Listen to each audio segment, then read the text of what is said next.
जय हिंद दोस्तों, एक बार फिर अपने चैनल यंग आर्मी ग्रुप पे मैं आप सभी का तहे दिल से स्वागत करता हूं। सबसे पहली बात तो मैं एक गलती बताना चाहूँगा। जब मैं ट्राइसेप वर्कआउट के बारे में मैं बता रहा था, यानी कि डायमंड पुशअप, तो वहाँ पर मैंने एक गलत चीज़ बोल दी थी कि शरीर की सबसे छोटी मसल जो है वो बाइसेप की मसल है। हमारे एक मित्र हैं शशांक शेखर तिवारी, उन्होंने मेरी इस गलती को रियलाइज़ कराया और इससे मुझे पता चला कि अभी मुझे और ज़्यादा स्टडी करने की ज़रूरत है।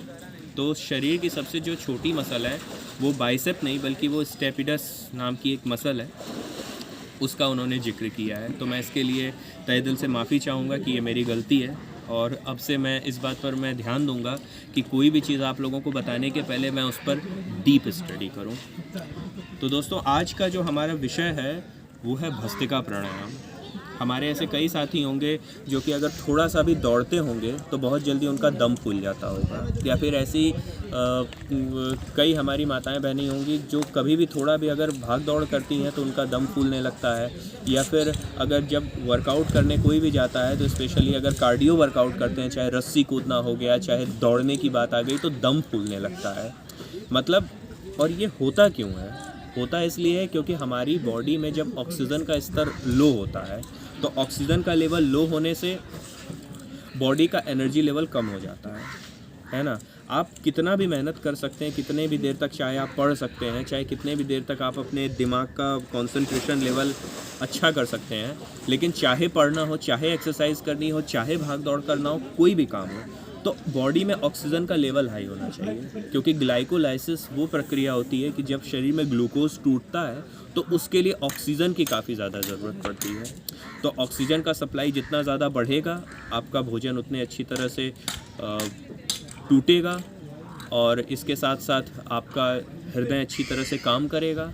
आपके मस्तिष्क में खून का जो कहीं भी अगर ब्लॉकेज होगी वो खुल जाएगी और इस प्राणायाम को आप 2 मिनट से ज़्यादा कर भी नहीं पाएंगे। तो आइए करते हैं भस्त्रिका प्राणायाम। बुज़ुर्ग अगर हों और अगर जो पेशेंट हैं तो अगर वो भस्त्रिका प्राणायाम करेंगे तो उन्हें धीमी गति से करना है। फुल सांस को भरना है किसी साफ़ सुथरी खुली जगह पर।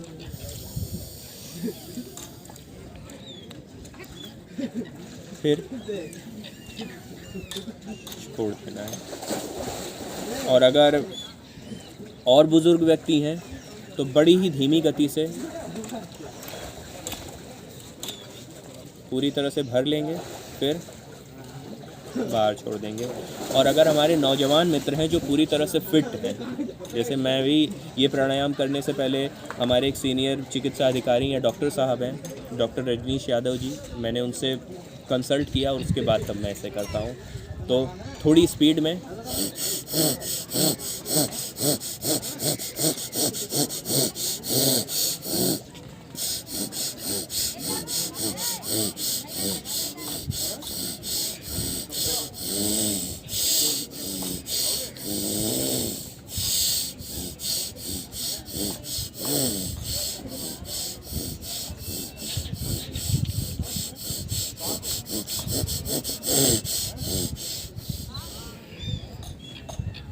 अगर आप शुरू में थक जाएं तो थोड़ा थोड़ा गैप दे करके करें, और अगर आप यंग हैं तो थोड़ा फास्ट करें। तो सबसे पहले क्या होगा कि आपका ब्लड का सर्कुलेशन पूरी तरह से खुल जाएगा और कुछ देर बाद आपको ये लगेगा कि आप बिल्कुल थकेंगे नहीं। जय हिंद दोस्तों।